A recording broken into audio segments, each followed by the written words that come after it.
অনেক কষ্ট করে এই চুলাটা ছাদের উপরে বানিয়েছি আমি, কিন্তু আমার শখের রান্নাঘরে রান্না করা হয় না। আজকে বহুদিন পরে আমি চুলাটায় রান্না করব। সম্পূর্ণ ভিডিওটা দেখবেন, যদি ভালো লেগে থাকে, না হয় স্কিপ করে যাবেন নিজের মতো করে। বিসমিল্লাহির রহমানির রহিম। আসসালামু আলাইকুম। কেমন আছেন সবাই? আশা করি সবাই ভালো আছেন। আলহামদুলিল্লাহ, আমিও ভালো আছি। তো অনেক কষ্ট করে এই চুলাটা বানিয়েছি। শহরের ভিতরে এক টুকরো গ্রাম উপভোগ করব, গ্রামের পরিবেশে রান্না করব। গ্রামের মাটির চুলায় রান্না করে অনেক মজা হয় রান্নাটা।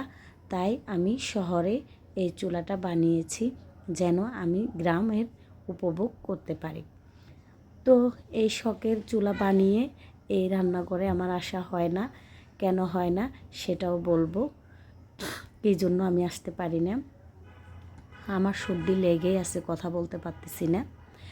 তো এই যে আমি আজকে নিজে প্রস্তুতি নিয়েছি, আজকে রান্না করব। অনেক দিন হয়ে গেছে রান্না করতে পারি না ওই চুলার মাঝে। তো আজকে আমি এই চুলাটার মাঝে রান্না করব, নিয়ে আসছি।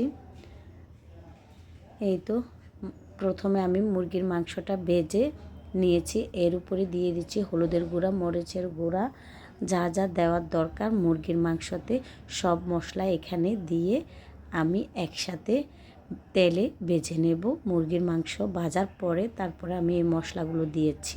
শুকনো কিছু মশলাও দিয়ে দিচ্ছি, তেজপাতা, দারচিনি, এলাচ, লবঙ্গ সব দিয়েছি এখানে। তো ক্যামেরাটা আমার নড়াচড়া করতেছে, কেন নড়াচড়া করতেছে সেটাও বলবো। কারণ ক্যামেরাটা ধরার মতো আমার কোনো লোক নেই, তাছাড়া আমার কোনো ক্যামেরার স্ট্যান্ডও নেই। এই জন্য আমি হাতে ধরে ভিডিও করতে হয়। আমি করি নাই, এই ক্যামেরাটা ধরেছে আমার ছোট্ট সোনাবাবু দালাল, ওর হাতে দিয়েছি। কারণ ও ঠিকভাবে ধরে রাখতে পারে না, অনেক নড়াচড়া করতেছে।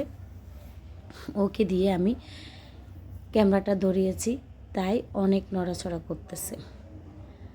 তো এই নড়াচড়ার মাঝে আমি এই ক্যামেরাটা স্থির করে কিছুটা রান্না করেছি।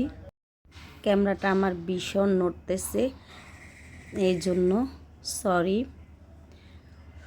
তো এই তো আমার রান্না সম্পূর্ণ শেষ। সব মশলা একসাথে দিয়ে এই রান্নাটা করেছি আর কি। এরপরে আমার রান্নাটা কমপ্লিট হয়ে গেছে। এরপরে আমি কিছুটা কাঁচামরিচও দিয়েছি, ধনেপাতা দেব, দিয়ে নামিয়ে ফেলবো। এই তো কাঁচামরিচ দিয়েছি, এবার ধনেপাতা দিয়ে নামিয়ে ফেলবো। ভালো থাকবেন, সুস্থ থাকবেন এই কামনায়। আল্লাহ হাফেজ।